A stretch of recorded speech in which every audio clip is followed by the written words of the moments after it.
नारायणं नमस्कृत्य नरं चैव नरोत्तमं देवीं सरस्वतीं व्यासं ततो जयमुदीरयेत्।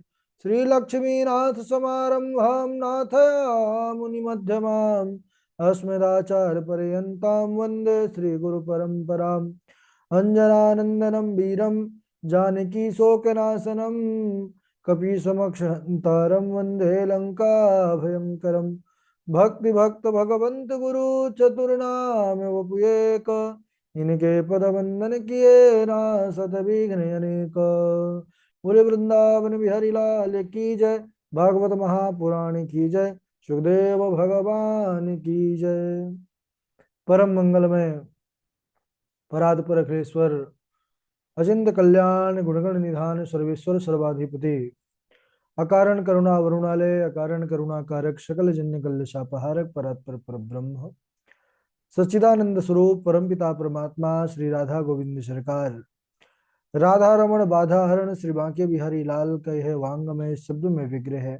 श्रीमद् भागवत महापुराण कोटि कोटि नमन कोटि कोटि प्रणाम। इस परम पावन पुराण ग्रंथ पारमहंस्यों की पावन संहिता को परमाराध्य नंद नंदन यशोदा नंदन वृजन रंजन देवकी नंदन श्याम सुंदर श्री कृष्ण के पाद पद्मों पर कोटि नमन नतमस्तक वंदन एवं अभिनंदन। उनकी आराधनीय शक्ति प्राण प्रिया जगत वंदनी वृषभान वंदनी भासुती जगदीश्वरी बरसाने वाली श्री किशोरी जू के पावन चरणारविंदों पर कोटि प्रणति। समस्त भूतादिक शी राम मैं सब जग जानी करहूँ प्रणाम जोहरी जुग पाने। हम सब का यह परम सौभाग्य की यह साप्ताहिक कथा सीखने का विचार संकल्प लेकर के एक स्थान पर एक साथ जुड़कर इस भागवती गंगा पर अवगाहन कर रहे हैं। बड़ा ही आनंद आ रहा है। इस समय हम सब बड़े अनुपम चरित्र पर बने हुए हैं। अभी कल के दिवस पर प्रसंग चल रहा था विदेहराज निमि और नौ योगेश्वरों के मध्य का संवाद। ये संवाद कब हुआ, किस समय हुआ? तो जब देवर्षि नारद वसुदेव जी महाराज के पास आए द्वारिका में, वसुदेव जी ने उनसे प्रश्न किया कि महाराज वह भागवत धर्म क्या है जिसका पालन करने से जीव सहजता से ही परमात्मा की शरणागति प्राप्त कर लेता है। उस समय उन्होंने फिर यह इतिहास सुनाया जो विदेहराज निमि और नौ योगेश्वरों के मध्य का संवाद था। ब्रह्मादि देवता भगवान श्री कृष्णचंद्र द्वारिकाधीश के पास आए, बोले प्रभु आप जिस कार्य से, जिस उद्देश्य से, जिस संकल्प से इस धरा पर अवतरित हुए सो कार्य आपका पूर्ण हुआ। अब अगर आपकी स्वयं की इच्छा हो तो अपने परम धाम पधारिए। भगवान ने कहा कि देखिए ब्रह्मा जी, मैं पृथ्वी का भार हरण करने के लिए, उतारने के लिए आया था, लेकिन अभी मेरा ही वंश भार रूप बन बैठा है, इसलिए मैं शीघ्र इसका भी उद्धार करके, इसको भी हटा करके मैं शीघ्र ही आऊंगा। अब इधर भगवान जाने का मन विचार बना लिए हैं। उद्धव जी ने जैसे ही सुना, उद्धव जी आकर के चरणों में बैठ करके रोने लगे। उद्धव जी भगवान के सखा भी हैं, भक्त भी हैं और अनन्य भाव है उनका इनके। तो कहने लगे कि भगवान आप मुझे भी अपने साथ लेकर के चलिए, मैं भी आपके साथ चलूंगा। केशव भगवान द्वारिकाधीश ने कहा कि अरे आप हमारे साथ नहीं जा सकते हैं। तो उद्धव जी कहने लगे कि ना हम तवांघ्रि कमलम क्षणार्धमपि केशवा त्यक्तुम समुत्सहे नाथ स्वधाम नयमामपि। हे प्रभु, मैं आपके चरण कमलों को छोड़ करके कहीं जा ही नहीं सकता हूँ, और आपके चरण कमलों के बिना मैं रह ही नहीं सकता हूँ। आप मुझे भी धाम ले चलिए। तब उद्धव जी को समझाए हैं प्रभु द्वारिकाधीश। कहने लगे हो उद्धव, जिस समय मैं इस मृत्यु लोक को छोड़ूंगा, उसी समय इस लोक का मंगल नष्ट हो जाएगा। यह द्वारिकापुरी को भी ठीक 7वें दिन समुद्र डुबो देगा। उस समय कलयुगी जो है, कलयुग का प्रभाव प्रारंभ हो जाएगा और प्रायः जीवों की उसी में कलिकाल में अधर्म में रुचि हो जाएगी। उस समय तुम क्या करना, मेरा ध्यान करना, स्वच्छंद रूप से पृथ्वी पर विचरण करना।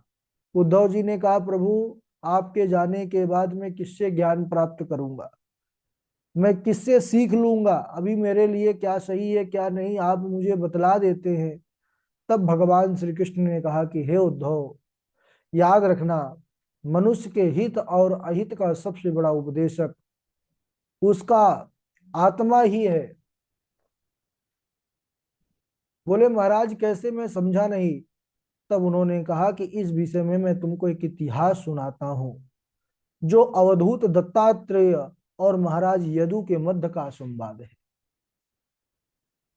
एक बार महाराज यदु स्वच्छंद रूप से विचरण करते हुए अवधूत दत्तात्रेय जी को देखा, प्रणाम किया है।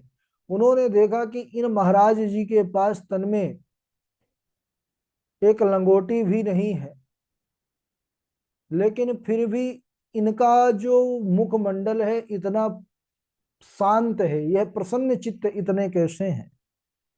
यानी जो भौतिक वस्तुएं हैं उनका सर्वथा इनके पास अभाव दिख रहा है, फिर भी यह प्रसन्न है। और मैं राजा हूं, मेरे पास किसी वस्तु की कमी नहीं है, फिर भी मेरा मन अभी शांत नहीं है। उन्होंने कहा महाराज ये सब कैसे संभव है। दत्तात्रेय जी उन्होंने कहा कि हे राजन, मैंने अपनी बुद्धि से 24 गुरुओं का जीवन में आश्रय लिया है, और वह गुरु ऐसी सीख दिए कि अब मुझे किसी भी बात का उद्वेग नहीं रहता। बोले वह गुरु कौन है मेरे जीवन के, किन से मैंने शिक्षा ग्रहण की। तो ध्यान दीजिएगा, ये भी अद्भुत प्रसंग है। वह महात्मा अवधूत जी किनको किनको गुरु जीवन में स्वीकार किए। बोले मैंने पृथ्वी को गुरु बनाया, वायु को गुरु बनाया, आकाश को गुरु बनाया, जल को गुरु बनाया, अग्नि चंद्रमा सूर्य को गुरु बनाया, कबूतर को गुरु बनाया, अजगर समुद्र पतंगा को मैंने गुरु बनाया, भंवरा को, हाथी को, शहद निकालने वाले को, हिरण को, मछली को और पिंगला नाम की वैश्या को भी मैंने जीवन में गुरु धारण किया। क्रूर पक्षी को गुरु बनाया, बालक को, कुमारी कन्या को, बाण बनाने वाले को, सांप को, मकड़ी को और भृंगी कीड़ा को मैंने गुरु बनाया। अच्छा महाराज। बोले हाँ। इनसे क्या शिक्षा मिली। बोले सुनिए, पृथ्वी को मैंने गुरु बनाया तो पृथ्वी से मुझे किसकी शिक्षा मिली, क्षमा की।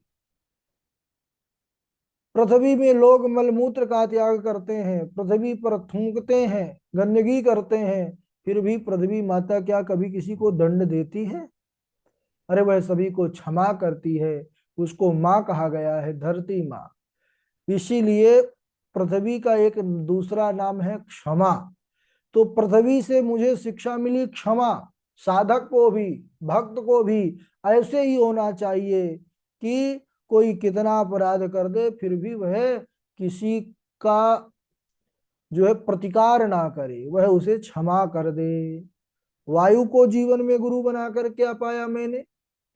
बोले कि वायु से एक शिक्षा मुझे यह मिली कि वायु सुगंध का स्पर्श करके बहती है तो चारों तरफ सुगंधी बिखेर देती है, दुर्गंध का स्पर्श करके बहती है तो दुर्गंधी बिखेर देती है। लेकिन वह वायु स्वयं को उससे लिप्त नहीं करती है। ऐसा नहीं है कि सुगंधी से मिल गई तो सुगंधी ही उसमें बनी रहेगी, नहीं, वह तो बस उसको बिखेर देती है, बाकी अपना वास्तविक स्वरूप वह उसी प्रकार रहती है, गुणों से लिप्त नहीं होती। आकाश को गुरु बनाया मैंने, वैसे ही साधक को भी संसार में रहते हुए गुणों से, सांसारिक धर्मों से ऊपर उठ के रहना चाहिए, उनसे लिप्त नहीं होना चाहिए। आकाश को गुरु धारण किया मैंने, आकाश को गुरु बनाया, शिक्षा मिली। आकाश घट, घड़े के अंदर तो घड़ाकाश हो गया, मठ के अंदर मठाकाश हो गया, लेकिन वह वास्तव में अखंड है, वो है, कोई उसकी सीमा नहीं है, अनंत है। ऐसे ही आत्मा जो है यह भी अनंत है, अनेकों शरीर धारण करती है, वह भी अजर अमर है, उसका कभी नाश नहीं होता। जल को मैंने गुरु बनाया।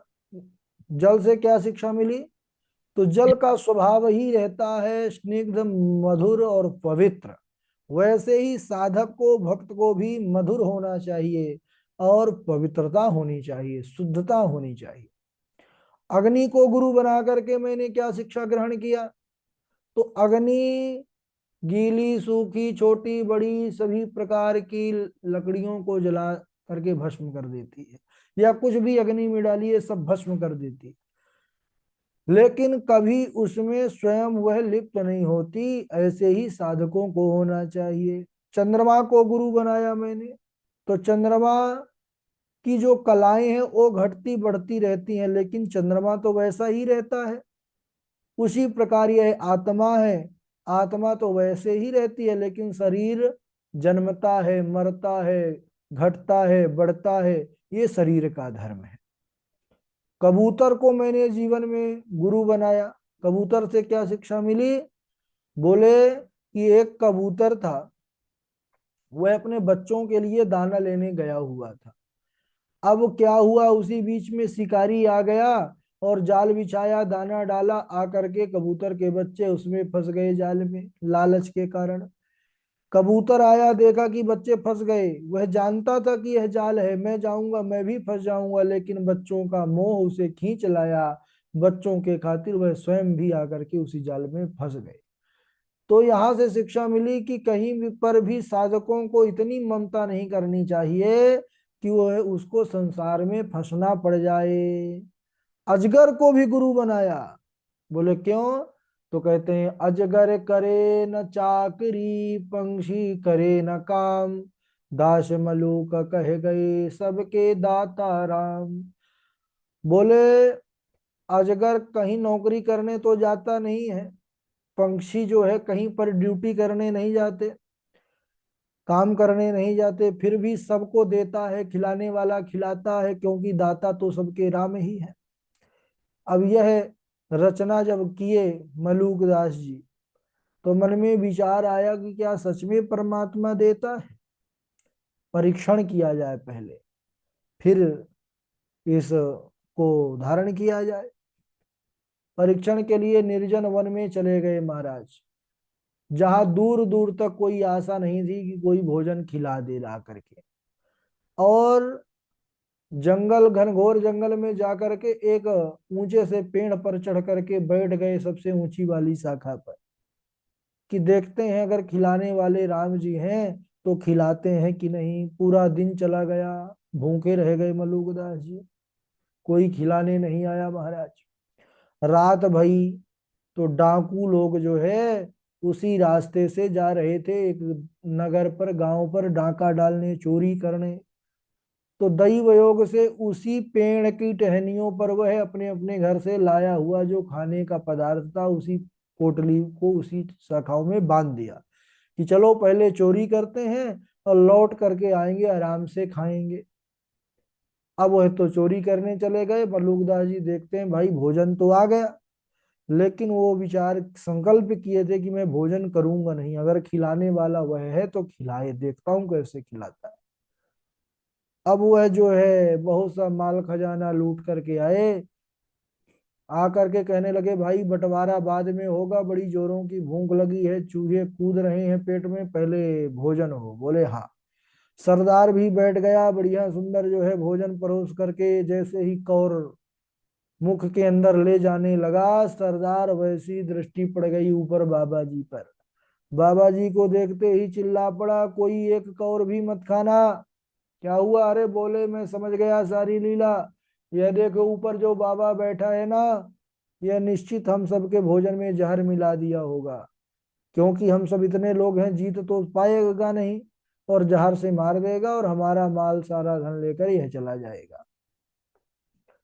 बाबा जी बोले भाई हमने कुछ नहीं मिलाया, हमको बैठे रहने दो चुपचाप, तुम अपना भोजन पाओ। सरदार ने कहा निश्चित इसने जो है भोजन में विष मिला दिया है, इसको उतारो। तो दो तीन जो है उसके साथी गए, बाबा जी को जबरदस्ती उतार लाए। बाबा जी चिल्लाते रहे कि अरे मैं बिल्कुल नहीं खाऊंगा, सरदार ने कहा ये खा नहीं रहा, इसका मतलब पक्का इसमें विष है, खिलाओ, जबरदस्ती खिलाओ इसको, हाथ पैर पकड़ो और खिलाओ। हाथ पैर पकड़ करके जैसे ही मुख के अंदर जबरदस्ती दो चार कौर खिलाया है महाराज सरदार ने, तब मल्लुगदा जी गदगद हो गए, आंख उनके नेत्र सजल हो गए कि सचमुच अजगर करे न चाकरी, पंक्षी करे न काम, दास मलूक कह गए, सबके दाता राम, सबके दाता राम। तो सबको देने वाला खिलाने वाला वह परमात्मा है, बस खिलाने वाला मैं हूं ऐसा मनुष्य का झूठा अभिमान होता है। अरे कौन किसको क्या दे सकता है, जिसके इशारा करने से पूर्व ही उनकी जो माया है वह करोड़ों ब्रह्मांड को रच करके तैयार कर देती है, और जीव क्या दे सकता है किसी को, सब वही करता है, देने करने वाला कराने वाला वही है, बस निमित्त बनते हैं हम सब। एक राजा साहब जो है भक्त हृदय थे, बड़ा सुंदर दान किया करते थे, खूब दान देते थे भैया, इतना दान करते थे कि पूरे चारों तरफ उनका बोलबाला था, कितने बड़े दानी हैं। तो कुछ लोग जो है, और उनकी एक आदत थी, दान देते थे और अपना जो है सर नीचे की ओर झुकाए रहते थे, कभी सर उठाए नहीं वह। तो लोगों ने कहा महाराज आप इतने महान दानी हैं, इतने बड़े दानी हैं, तो आपको तो सर उठाना चाहिए गर्व के साथ, आपको तो अभिमान होना चाहिए, गर्व होना चाहिए कि आप इतने बड़े दानी हैं, सर उठा करके रहिए। तो उन भक्त हृदय सज्जन के आंखों से आंसू की धारा चलने लगी, कहने लगी कि यही तो भ्रम है कि लोग मुझे दानी समझते हैं, मुझे देने वाला समझते हैं, मैं दे तो रहा हूं लेकिन मैं नहीं दे रहा हूं। बोले कौन दे रहा है? बोले देने हार कोई और है, भेजत है दिन रैन, लोग भरम हम पे करें, याते नीचे नैन, लोग भरम हम पे करें, याते नीचे नैन। और लोग हम पर भ्रम भ्रम करते हैं कि मैं देने वाला हूं, मैं दानी हूं, इसलिए मैं किस मुंह से सर ऊंचा करके मैं आप लोगों के सामने आऊं। ये है, ऐसा भाव है। वो भक्त हृदय थे, जानते थे कि यह सब परमात्मा की ही कृपा है। चलिए, इसके बाद और भी अन्य जो गुरु हैं उनके, वो उनसे क्या मिला, उनको ज्ञान, और उनका ज्ञान तो हम सब मनुष्यों के लिए ही है। तो आगे आगे श्रवण करेंगे, आज यहीं तक। बोलिए श्री द्वारिकाधीश भगवान की जय। बारी बारी से श्लोक सुनाएंगे। सर्वप्रथम सबसे पहले भावना है, भावना जी के बाद वासवी शर्मा है, वाजपेयी जी हैं, प्रभाकराचार्य जी हैं, बबीता जी हैं, जय द्विवेदी जी हैं, उमंग शुक्ला जी हैं, वैष्णवी तिवारी जी हैं, नीरज द्विवेदी जी हैं, और नियति जी हैं। चलिए प्रारंभ करिए सुनाना। भावना, भावना डेली जो है तो सो जाती हैं क्या टाइम से? भावना नहीं सुन पा रही हैं तो आगे सुनाइए वासवी शर्मा। गुरु जी आगे प्रणाम। हाँ सुनाइए। यः शास्त्रविधिमुत्सृज्य वर्तते कामकारण, न स सिद्धिमवाप्नोति न सुखं न परागति। सात्मच् तस्मात् छात्रं प्रमाणं ते कार्यकार्य व्यवस्थितौ ज्ञात्वा शास्त्रविधानोक्तं कर्म कर्तुं निहायसि।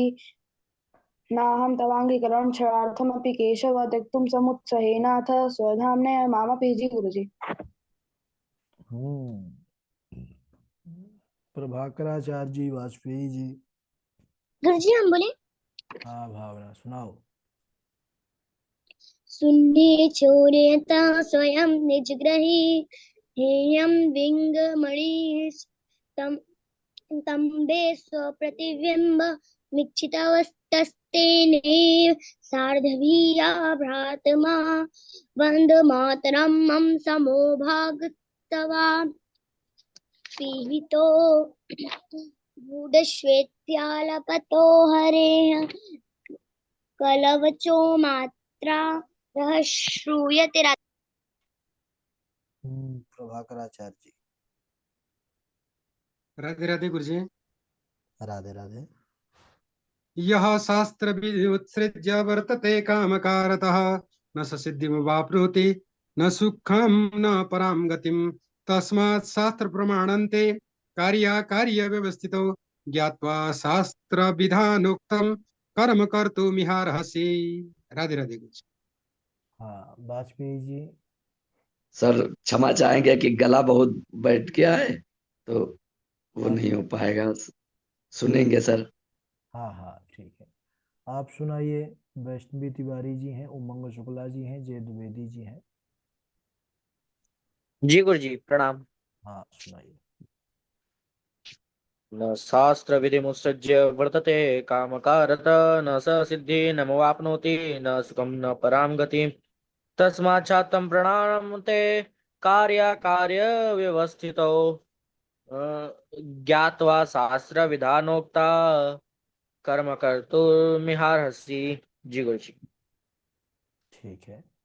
और कौन है? राधे राधे गुरुजी प्रणाम। हाँ जी वैष्णवी तिवारी जी। आज